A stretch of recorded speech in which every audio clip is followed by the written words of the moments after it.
Assalamualaikum warahmatullahi wabarakatuh. Bagaimana kabar anak-anak? Semoga kalian tetap sehat dan semangat dalam belajar. Kali ini kita akan belajar tentang struktur dan kebahasaan teks cerita inspiratif.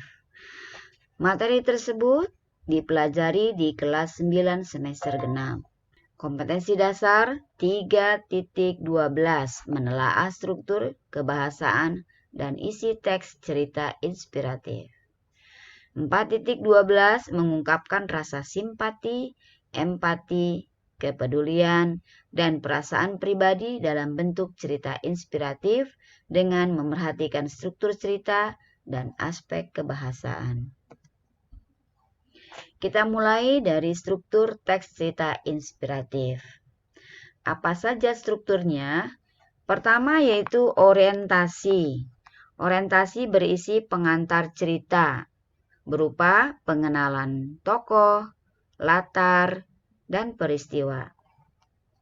Yang kedua yaitu perumitan peristiwa, berisi kisah tokoh dan peristiwa menuju ke puncak cerita atau konflik. Struktur yang ketiga yaitu komplikasi, puncak atau inti cerita, tempat kisah yang menjadi inspirasi. Struktur keempat yaitu resolusi, berisi peristiwa menyadarkan tokoh tentang kebaikan. Dan terakhir strukturnya adalah koda, berisi penutup cerita, simpulan pesan moral. Mari kita lihat tentang analisis struktur teks cerita inspiratif.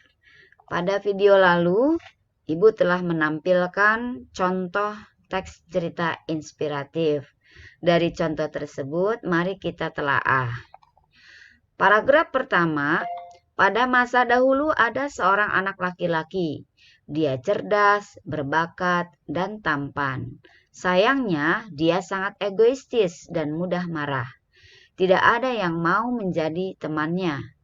Sering dia marah-marah dan mengumbar kata-kata yang menyakitkan kepada orang-orang di sekitarnya. Nah, paragraf pertama ini merupakan bagian orientasi. Kita masuk kepada paragraf 2. Orang tua anak itu sangat cemas dengan temperamen anaknya. Mereka berpikir apa yang harus mereka lakukan. Suatu hari ayahnya mendapat suatu ide. Dia memanggil anaknya dan memberi palu dan sekantong paku kepada anaknya. Sang ayah berkata, "Setiap kamu marah, ambil paku dan tancapkan ke pagar tua depan rumah kita sekeras mungkin." Nah, paragraf kedua ini termasuk struktur bagian perumitan peristiwa, ya, karena di dalamnya ada kisah tokoh, ya, peristiwa menuju kepada konflik. Berikutnya paragraf 3. Pagar kayu itu ternyata sangat keras. Palu yang digunakan cukup berat. Karena anak laki-laki itu begitu beringas, pada hari pertama saja dia sudah menancapkan 37 paku. Hari demi hari, minggu demi minggu, jumlah paku yang ditancapkan semakin lama semakin berkurang. Setelah beberapa waktu, anak itu mulai paham bahwa menahan amarah itu lebih mudah daripada menancapkan paku ke pagar. Suatu hari, anak itu tidak lagi memerlukan palu dan paku. Dia telah belajar menahan amarah dengan baik. Lalu dia datang ke ayahnya dan bercerita tentang keberhasilannya menahan amarah. Sekarang setiap saat, jika mampu menahan amarah dalam sehari, cabut paku yang sudah tertancap di pagar. Nah, itu dari paragraf 3, 4, dan paragraf 5 itu adalah bagian komplikasi. Di dalam paragraf tersebut, ya, itu terdapat konflik, ya. Berikutnya yaitu paragraf ke-6. Sekian waktu berlalu, akhirnya sang anak bangga setelah semua tercabut hilang semuanya. Saat dia datang ke ayahnya dan menceritakan semuanya, dia menawarkan untuk merapikan dan merawat pagar. Kamu sudah berhasil, Nak, tetapi coba perhatikan lubang bekas paku itu. Pagar itu tidak akan bisa menjadi seperti semula, sudah cacat. Nah, paragraf 6 ini termasuk bagian resolusi. Nah, resolusi ini berisi peristiwa menyadarkan tokoh tentang kebaikan. Terakhir yaitu paragraf ke-7. Hal yang sama terjadi saat kamu menyakiti orang dengan ucapanmu. Kata-kata meninggalkan bekas luka di hati, sama halnya lubang bekas paku di pagar. Ingat, kita harus memperlakukan setiap orang dengan sayang dan hormat. Sebab meskipun telah memohon maaf dan dimaafkan, luka di hati tidak akan pernah hilang. Nah, terakhir ini bagian koda ya, paragraf 7 ini mengapa dikatakan bagian koda ya, paragraf terakhir, karena di dalamnya ya terdapat pesan moral ya, penutup cerita. Apa pesannya? Jadi di sini pesannya kita harus memperlakukan setiap orang dengan sayang dan hormat ya. Meskipun telah mohon maaf dan dimaafkan, luka di hati tidak akan pernah hilang ya. Jadi jangan pernah lagi marah-marah ya dalam menghadapi masalah. Nah, itulah hasil telaah dari contoh teks cerita inspiratif. Berikutnya yaitu tentang ciri kebahasaan teks cerita inspiratif. Apa saja? Yaitu pertama, penggunaan diksi. Ya, diksi adalah pilihan kata. Berdasarkan makna, penggunaan diksi itu adalah ada denotatif dan konotatif. Denotatif adalah makna yang sebenarnya dan konotatif adalah makna kiasan. Kemudian yang kedua yaitu macam-macam diksi, ada sinonim, antonim, ya, masih ada yang lain ya, ada homonim ya, dan lain-lain. Berikutnya adalah jenis-jenis kalimat. Di dalam teks cerita inspiratif banyak sekali ya jenis kalimat. Ada kalimat tanya, kalimat perintah, dan juga ada kalimat berita. Dan terakhir yaitu penggunaan konjungsi. Ya. Dalam teks cerita inspiratif pun ada konjungsi koordinatif. Ya. Koordinatif ini konjungsi setara ya untuk penggunaan kalimat majemuk setara. Ya. Kata penghubungnya adalah contohnya dan, serta, atau, tetapi. Berikutnya adalah konjungsi korelatif. Ya.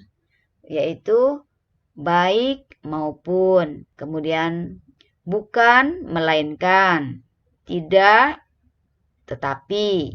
Nah, itu ya. Jadi konjungsi korelatif tidak hanya baik maupun, masih ada yang lainnya ya. Berikutnya konjungsi subordinatif. Nah, konjungsi subordinatif ini digunakan konjungsinya pada kalimat majemuk bertingkat. Ya. Kalimat majemuk bertingkat itu banyak ya. Ada keterangan waktu, ya, anak kalimat keterangan waktu, keterangan tujuan, ya, keterangan pengandaian, dan lain-lainnya. Masih banyak. Contohnya apa saja? Setelah, sebelum, jika, dan sebagainya. Berikutnya adalah konjungsi antar kalimat. Nah, apa saja contohnya? Walaupun demikian, kemudian, setelah itu, oleh karena itu, dan masih banyak lagi yang lainnya. Berikutnya, yaitu unsur-unsur kesastraan teks cerita inspiratif. Ya. Di dalam teks cerita inspiratif, ya, terdapat unsur intrinsik, artinya unsur yang membangun cerita tersebut. Yang ada di dalam cerita seperti apa saja? Tema, amanat, alur, penokohan, sudut pandang, latar. Ya, tema itu adalah apa yang ceritakan. Amanat adalah apa yang pesan apa yang akan disampaikan. Alur adalah jalan cerita. Penokohan adalah watak, ya, tokoh dari watak tersebut.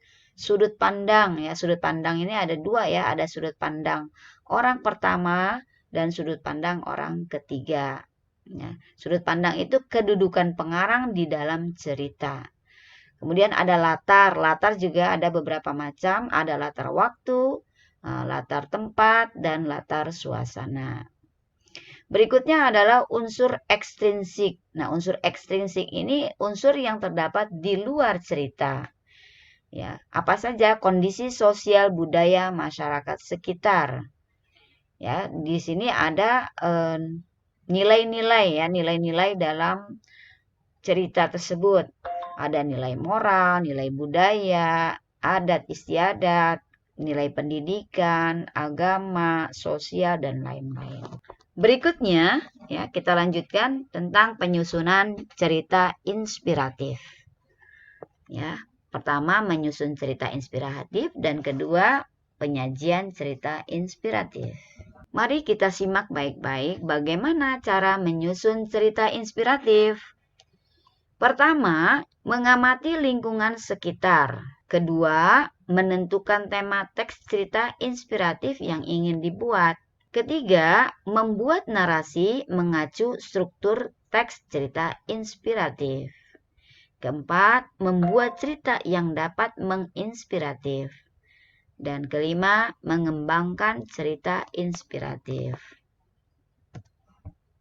Berikutnya yaitu penyajian cerita inspiratif. Pertama, apa saja? Yaitu bacalah cerita inspiratif tersebut secara seksama. Kedua, tentukan ide-ide pokok cerita sesuai dengan alur dalam cerita. Dan ketiga, kembangkan kembali ide-ide pokok itu dengan kalimat sendiri. Demikian yang bisa Ibu paparkan. Mudah-mudahan kalian bisa memahaminya dan bisa mengembangkannya. Nah, kalian bisa melihat, ya, di buku paket pada halaman 149. Nah, di situ ada teksnya terdiri dari 15 paragraf. Nah, cobalah kalian latihan untuk menentukan struktur dan kebahasaan teks cerita inspiratif.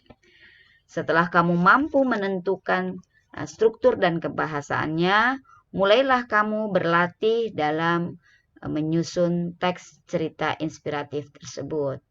Nah, bagaimana caranya? Bisa saja teks cerita inspiratif itu dari keluargamu sendiri, seperti ayah, dari ibu, kakak, saudara, atau tetangga atau teman, ya, yang bisa dijadikan sebagai cerita inspiratif, ya, memberikan pembelajaran atau memberikan pelajaran untuk orang lain. Demikian yang bisa Ibu sampaikan, semoga bermanfaat. Terima kasih.